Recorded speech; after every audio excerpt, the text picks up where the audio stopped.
Margaret Wilson stood at the kitchen window of her massive Beverly Hills mansion, watching the new nanny play with her twin daughters in the backyard. The woman was young, maybe 25, with long, dark hair that caught the afternoon sunlight. Her name was Sophia, and she had been working for the Wilson family for only 3 weeks. Something about Sophia made Margaret's stomach twist with an ugly feeling she couldn't name. Maybe it was how naturally the girls took to her, or how Sophia's laugh echoed through the house like music. Margaret had never been good with children. Even her own. She preferred the quiet of her office, the control of business meetings, the predictable world of numbers and deals. Margaret was not just any housewife.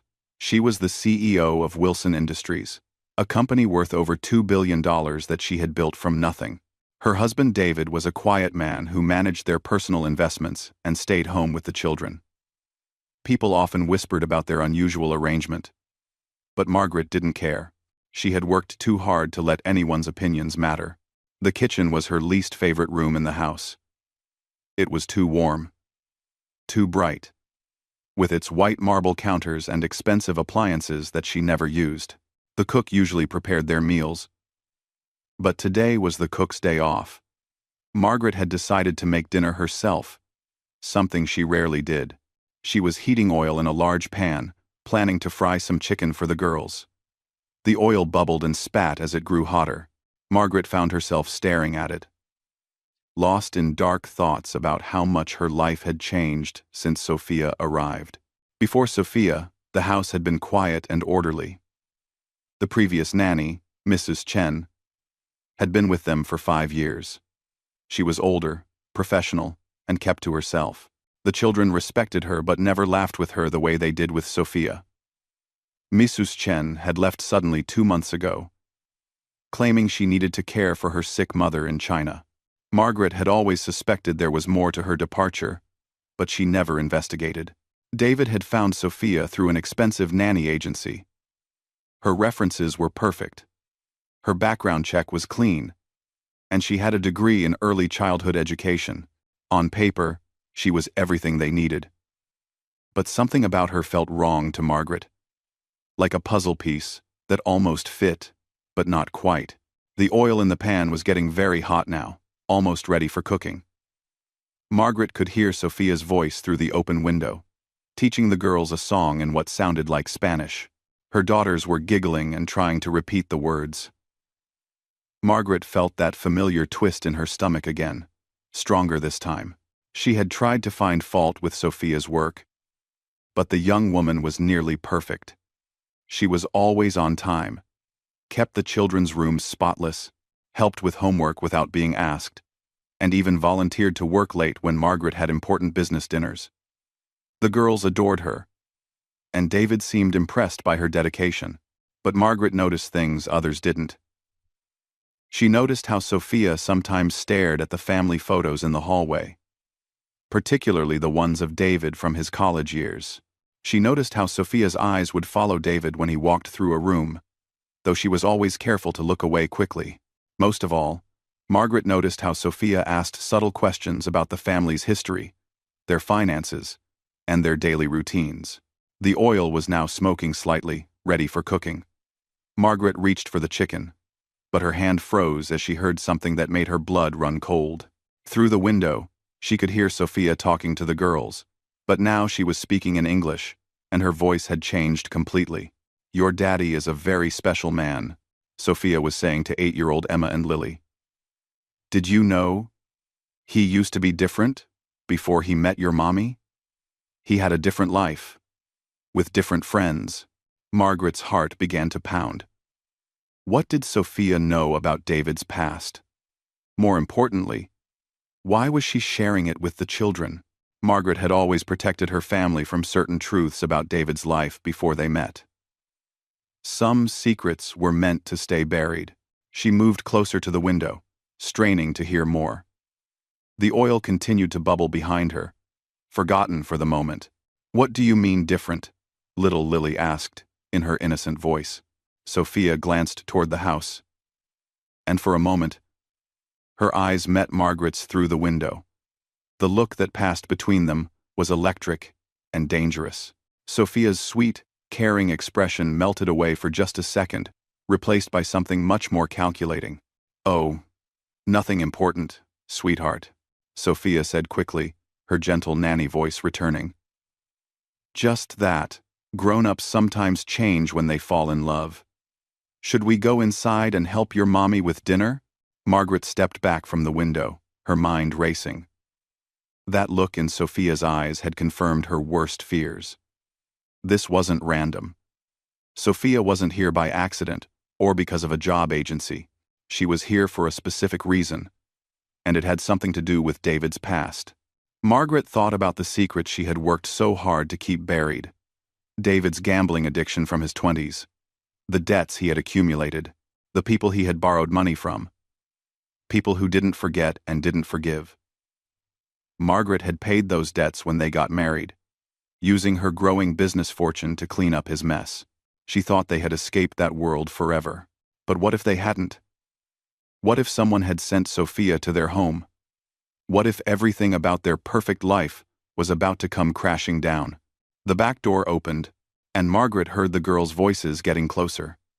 Sophia was bringing them inside, just as she had said she would. Margaret turned back to the stove, trying to compose herself. But her hands were shaking. "Mrs. Wilson?"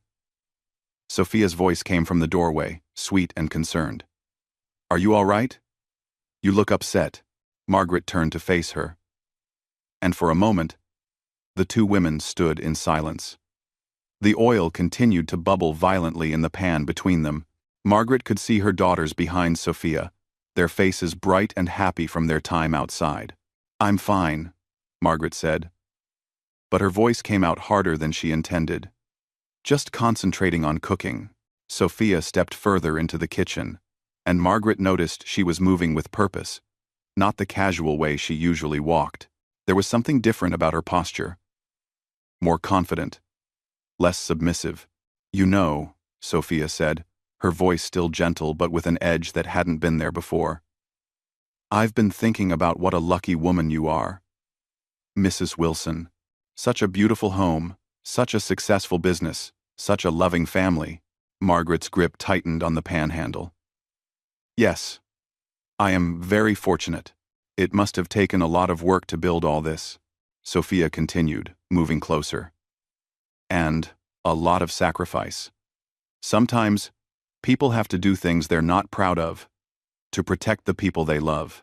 The words hit Margaret like a physical blow. Sophia knew. Whatever she was here for, whatever she wanted, she knew about David's past. Maybe she knew about the debts, the dangerous people, the money Margaret had paid to make it all go away. "Girls, why don't you go wash your hands for dinner?" Margaret said, forcing her voice to stay calm. "But we want to help cook," Emma protested. "Now," Margaret said more firmly, and something in her tone made both girls hurry out of the room without another word. As soon as they were alone, the atmosphere in the kitchen changed completely. Sophia's sweet smile faded, and she stood straighter, more confident. "We need to talk," Sophia said simply. "About what?" Margaret asked, though she already knew the answer would change everything. "About David. About his debts. About the people who are still looking for him, even after all these years." Sophia's voice was calm, professional now, like she was discussing business. "About why I'm really here." Margaret felt the world shifting beneath her feet. Everything she had built, everything she had protected, was about to be threatened by this young woman who had fooled them all. The oil in the pan was smoking heavily now, spitting and crackling with dangerous heat. Margaret looked at it, then at Sophia, and made a decision that would change everything. If Sophia wanted to play games with her family's safety, she was about to learn that Margaret Wilson hadn't become a billionaire by backing down from fights. "I think," Margaret said slowly, "that you should leave my house. Now." Sophia laughed, a sound completely different from the gentle laughter Margaret had been hearing for weeks. "Oh, Mrs. Wilson, I'm not going anywhere. In fact, I think you'll find that I'm going to be staying for a very long time." That's when Margaret knew that everything she had feared was true. and the real battle for her family's future was about to begin. Margaret's hand trembled as she stared at Sophia, who was no longer pretending to be the innocent nanny she had hired. The young woman stood in the kitchen doorway with a confidence that made Margaret's skin crawl. "What do you want?" Margaret asked, her voice barely above a whisper. Sophia moved closer to the stove where the oil was still bubbling dangerously. $20 million, she said as casually as if she were asking for a glass of water. "And I want it within 48 hours. Margaret almost laughed at the absurdity of it. 20 million? Are you insane? Even if I wanted to give you that kind of money, I couldn't access it that quickly. Are you insane? Are you insane? Are you insane? "Oh, but you can," Sophia replied, pulling out her phone. She showed Margaret a series of photos that made her blood turn to ice. Pictures of David meeting with men in expensive suits outside a casino in Las Vegas. Pictures of him signing documents. Pictures of him looking scared and desperate. "These were taken 3 months ago," Sophia explained. "Your husband has been gambling again, Mrs. Wilson. Big time. And he's been losing. Badly." Margaret felt like the floor had disappeared beneath her feet. David had promised her that his gambling days were over. They had been to counseling together, he had joined support groups, and she had trusted him completely. For 15 years, she had believed he was cured. "You're lying," she said. But even as the words left her mouth, she knew Sophia was telling the truth. It explained so many things that hadn't made sense recently. David's nervousness, his sudden interest in their financial accounts, the way he had been avoiding her calls during business trips. "I wish I was," Sophia said, putting her phone away. "But your husband owes some very dangerous people a lot of money. More money than he could ever repay on his own. That's where you come in." Margaret's mind was racing, trying to process this nightmare. "Who are you? Who do you work for?" Sophia smiled. But there was no warmth in it. "Let's just say I work for people who don't like to lose money. People who have been very patient with David, but whose patience is running out. The nanny agency, your references. All fake, but very well done. It took months to set up, but it was worth it to get close to your family." Sophia glanced around the expensive kitchen. "You've built quite an empire here, Mrs. Wilson. It would be such a shame if something happened to it." The threat was clear, and Margaret felt a surge of protective fury. These people had invaded her home, threatened her children. And now they wanted to destroy everything she had worked for because of David's weakness. "My daughters," Margaret said.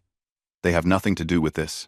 Children are so precious," Sophia agreed, her voice taking on a disturbing sweetness. "So innocent. So vulnerable. It would be terrible if anything happened to them.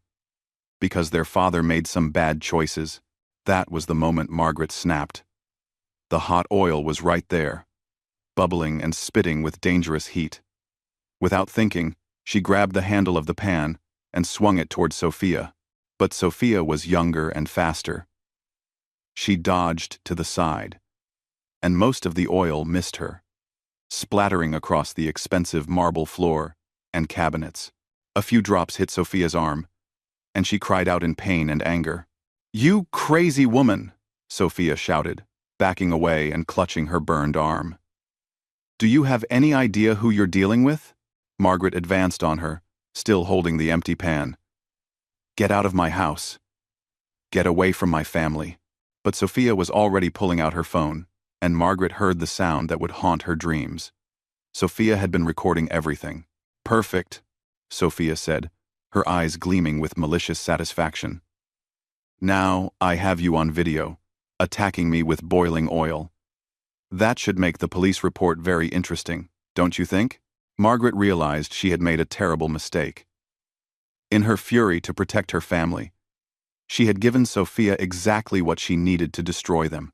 The recording would show Margaret attacking what appeared to be an innocent nanny. No one would believe the truth. "Delete that," Margaret demanded. "I don't think so," Sophia replied, backing toward the kitchen exit. "In fact, I think this changes our timeline. You now have 24 hours to get me the money, or this video goes to the police, the media, and Child Protective Services. Margaret felt trapped like she never had before in her life. She was a woman who had always found solutions to every problem, who had built a business empire through intelligence and determination.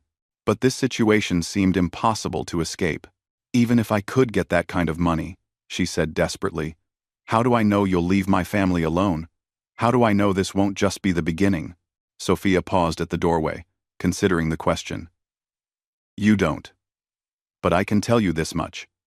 If you don't pay, things will get much worse, for all of you. David's gambling debts are just the beginning of your problems." "What do you mean?" "Ask your husband about the Henderson project," Sophia said with a cruel smile. "Ask him about the money he stole from his business partners 5 years ago. Ask him about why Robert Henderson committed suicide." Margaret felt the color drain from her face. She remembered the Henderson project vaguely. It had been one of David's investment ventures that had gone bad around the time Emma and Lily were born. She had been so busy with the twins and growing her business that she hadn't paid much attention to the details. "David didn't steal anything," she said. But her voice lacked conviction. $3 million, Sophia continued relentlessly. David was supposed to invest it in a legitimate development project. Instead, he used it to pay off his gambling debts. When the project collapsed and the investors demanded their money back, Robert Henderson lost everything. His house, his marriage, his children's college funds. He hung himself in his garage 3 days before Christmas. Margaret's legs felt weak. She gripped the kitchen counter for support. "You're lying. The Henderson family has been looking for justice ever since. They hired private investigators. They filed lawsuits. But David had covered his tracks very well. At least, they thought he had." Sophia's smile grew wider. "But people leave traces, Mrs. Wilson. Digital footprints, paper trails, witness testimonies. We found them all. Robert Henderson's son Michael is all grown up now. He's a very successful businessman himself. And he's never forgotten what your husband did to his family. He spent years planning his revenge." Margaret's world was crashing down around her. Everything she thought she knew about her husband, about their life together, was built on lies and stolen money. "The $20 million isn't just for David's gambling debts," Sophia explained. "It's compensation for what the Henderson family lost. Plus interest. Plus payment for their pain and suffering. And if I pay it, what then? Then we disappear, and you never see us again. You can go back to your perfect life, though you might want to keep a closer eye on your husband's activities." Margaret looked around her beautiful kitchen, now splattered with oil and ruined by the violence of the last few minutes. Everything felt contaminated, poisoned by the truths Sophia had revealed. "I need to talk to David," she said finally. "Of course you do. But remember, Mrs. Wilson, you have less than 24 hours now. And if you try to run, if you try to call the police, if you try anything clever, this video will be released immediately. Your reputation, your business, your custody of your daughters, it will all be gone." Sophia walked toward the back door, then paused. "Oh, and Mrs. Wilson? You might want to clean up this mess before the girls come back. We wouldn't want them to ask difficult questions about what happened in here." After Sophia left, Margaret stood alone in her ruined kitchen, surrounded by the wreckage of her life. The woman she had trusted with her children was gone, replaced by an enemy who held the power to destroy everything she cared about. She needed to find David immediately. She needed to hear the truth from his own mouth, no matter how much it hurt. And then, she needed to figure out how to save her family from the consequences of his crimes.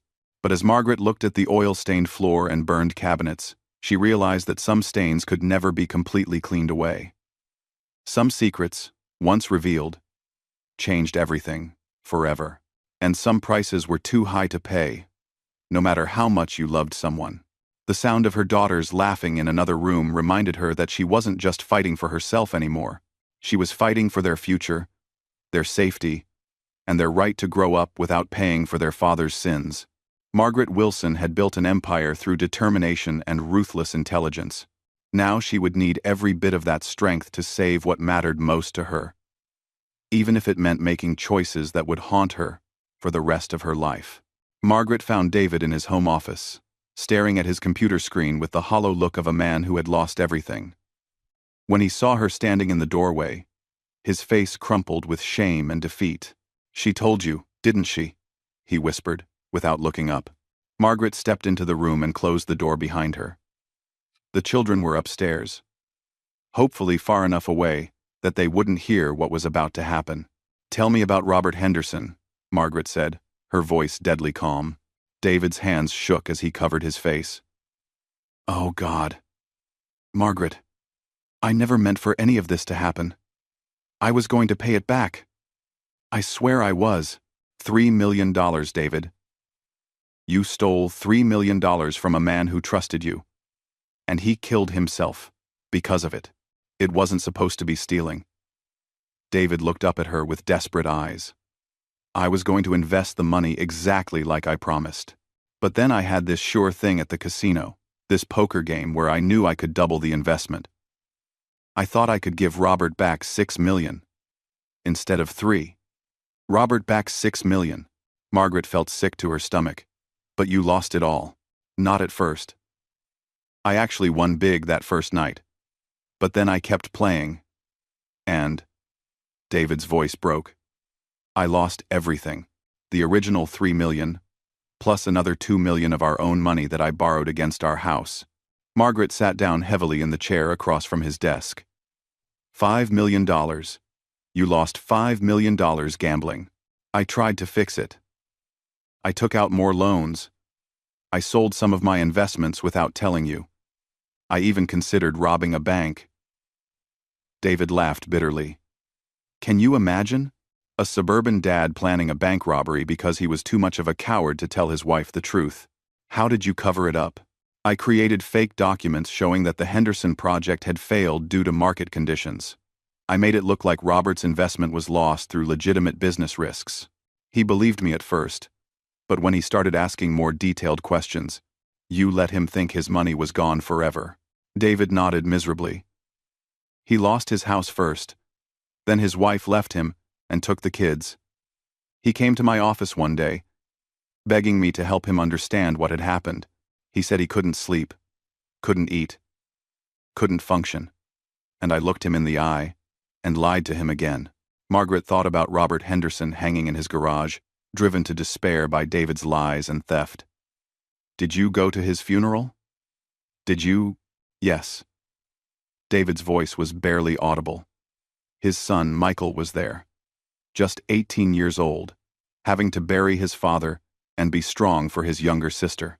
He looked at me across the grave. And I knew that someday he would figure out the truth. And now he has. Sophia works for him. She's been in our house for weeks, gathering evidence, recording conversations, building a case against me. David opened his laptop and showed Margaret a series of emails. "Michael Henderson is a successful businessman now, just like Sophia said. He owns a private investigation company, among other things. He's been hunting me for years." Margaret read through the emails, each one more damning than the last. Bank records, witness statements, digital forensics, reports. Michael Henderson had built an airtight case against David. The gambling debts Sophia mentioned, are those real too? David nodded shamefully. "I started gambling again 6 months ago. Small amounts at first, just to feel something other than guilt about Robert. But it escalated quickly.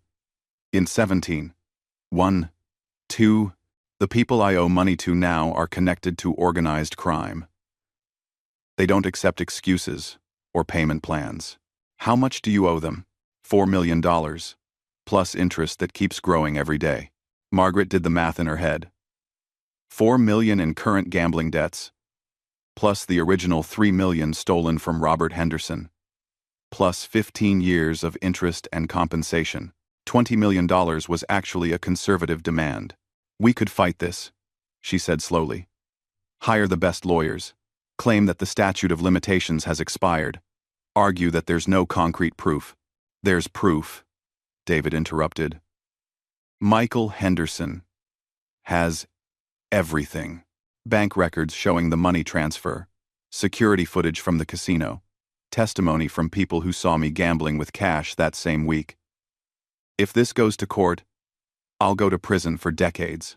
Margaret looked at her husband, really looked at him, and saw a weak man who had destroyed multiple families through his selfishness and cowardice. The love she had felt for him for 15 years was being replaced by something cold and bitter. "What about us?" she asked. "What about Emma and Lily? If I go to prison, you can divorce me. Take the girls and start over somewhere else.